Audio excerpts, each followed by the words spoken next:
देखिए, जानकारी सदन चल रहा था। जानकारी हम लोगों को क्योंकि 8 बजे 8:30 बजे 9 बजे रात तक सदन की कार्रवाई चलती रही। सदन से हम निकले, हमको पता लगा तो जानकारी हुई तो तुरंत हम लोगों ने यहाँ बात की कप्तान से और एसपी से। कार्रवाई उसी दिन हो गई। एसआई और सिपाही सस्पेंड हो गया। एसएचओ के खिलाफ विभागीय जांच हो गई। एफआईआर हो गया और जहाँ तक स्टोनों का सवाल है तो उसके खिलाफ भी कार्रवाई होगी। तो देरी तो नहीं होती। तो फिर धरने पे उतरने की बात कहाँ से आ गई? थाना घेराव की बात कहाँ से आ गई? देखिए, इसी को राजनीति कहते हैं जी। उस दिन अल्टीमेटम 5 तारीख को दिया गया कि आज शाम तक, हमारे संगठन के लोगों द्वारा ये कहा गया कि आज शाम तक यदि कार्रवाई नहीं हुई तो फिर हम लोग धरना देंगे। तो धरना देने की नौबतें नहीं है। कल भी चौपाल हुआ मंत्री जी, कल भी कार्यकर्ताओं को इकट्ठा किया गया और यहाँ आने की अपील की गई कल शाम तक। अब कार्यकर्ता जोश में है तब उसको हम लोग क्या करें, जो है अपना काम कर रहा है वही कर रहा है। लेकिन कार्रवाई से हमारे उमापति राजभर, उनकी माँ, उनके पिता, उनके भाई और पूरी पार्टी, पक्ष ही नहीं, हमारी पार्टी नहीं और सभी पार्टी के लोग संतुष्ट हैं कि किसी के साथ अन्याय नहीं हुआ। पहली पार्टी है जो अपने कार्यकर्ता के लिए इस स्तर तक उतरी है। इतना तो बीजेपी भी नहीं करती है अपने कार्यकर्ताओं के लिए। और अब हम लोग सबकी तुलना नहीं कर सकते। हम लोग के पास जो पवरू का उतना करते हैं। ये मंत्री जी, आपके बेटे ने एक बात भी कहा और वो राजभर ने कि अगर जो पीला गमछा की तरफ नजर डालेगा उसकी आंखें निकाल देंगे। ये धमकी क्या सही, इसको सही मानते हैं इस तरह का बयान को? इस बयान को हम सही नहीं मानते, लेकिन उनका कहने का एक शब्द बहुअरथ की तो जह सौभाग्य है। उनको कहना चाहिए कि फर्रुखाबाद में गमछे की तरफ अन्याय किया, 4 लोग सस्पेंड हो गए।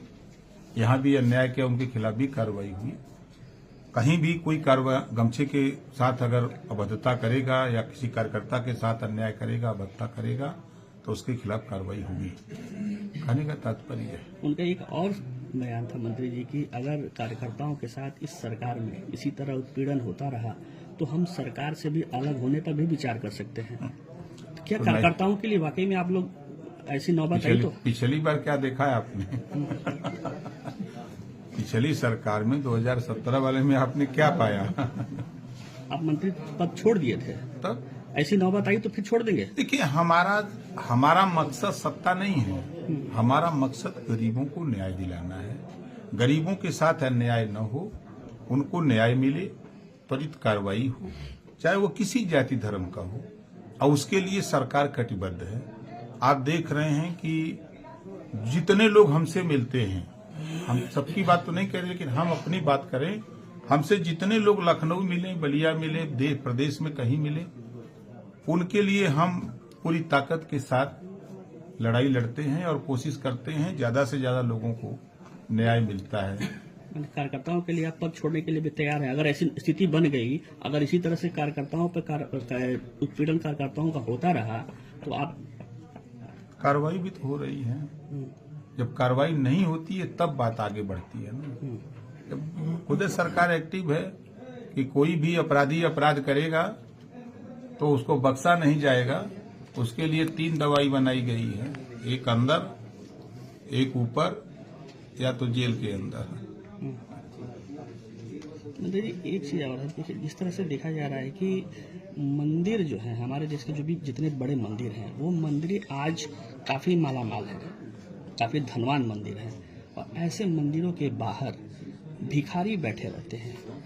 राम मंदिर भी हमारा एक पूरे दुनिया में एक मशहूर है, वहाँ मंदिर के बाहर भी दिखाया जाता है कि मंदिरों के बाहर भिखारी, वहाँ जहाँ विदेशी सैलानी भी आते हैं, विदेशी पर्यटक भी आते हैं। तो ये भिखारी की वजह से क्या ऐसा नहीं लगता है कि हमारे देश की जो संस्कृति है वही बदनाम हो रही है? मंदिर इतना वहाँ सरकार की मंशा है कि कोई भूखों न मरे। सरकार का प्रयास हो रहा है कि सबको हम छत दे दें, सबको शौचालय दे दें, रोजगार ज्यादा से ज्यादा लोगों को दे दें, नौकरी दे दें, लोग बेहतर जीवन जिए, लोगों को शिक्षा के प्रति जागरूक करके उनको शिक्षित किया जाए। आपने देखा कि अटल आवासीय विद्यालय उन गरीब बच्चों के लिए कि वो अच्छी शिक्षा के जो अमीर के बच्चे भी नहीं पा सकते, तो अटल आवासीय विद्यालय खोल करके उनको वहाँ शिक्षा देना। तो सरकार की मंशा है लोगों को शिक्षित करेंगे, तो जो आपके मन में चिंता है, जब शिक्षा होगी तो अपने आप वहां से लोग पलायन कर जाएंगे। तो क्या कहेंगे कि मंदिरों के बाहर ऐसे भिखारी होना चाहिए?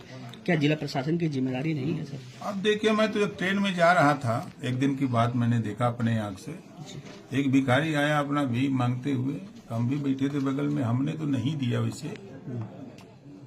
एक साथी सूट बूट वाले थे तो उसको कुछ कह दिए, तो कहा भैया दीजिए चाहे मत दीजिए, कुछ बोलिए मत। तो कहा कि तुम बहुत बोल रहे हो, हट्टा कट्टा, चलो नौकरी करो। तो वो उनसे कहा कि तुम कितना कमाते हो, बहुत सूट बूट पकड़ पहन लिए हो, कितना कमाते हो रोज। अब हम कह रहे भैया जाने तो झगड़ा ना करो। अरे कहे ये बैठे हैं हमसे, हमको भिखारी समझ रहे हैं? हम डेली कम से कम 1,000-1,200 कमाते हैं, हमारा धंधा है। वो भिखारी बताया ट्रेन में, और वो पासबुक निकाल के दिखाया। मुझे आश्चर्य हुआ कि वो पासबुक निकाल के दिखाया, 9 लाख रुपया उसके पासबुक में था, और वो सूट बूट वाला हाथ जोड़ लिया। तो मंत्री जी, यहाँ का भिखारी जो भिखारी है वो वाकई में वो भी एक व्यवसाय का रूप ले लिया है भाई। अब जो हमने ट्रेन में देखा अपने आँख के सामने, अब बताइए कि भिखारी के पास 9 लाख रुपया खाते में हो और 1,000-1,200 कमा रहा हो, एक सूट बूट टाई वाले से भिड़ गया।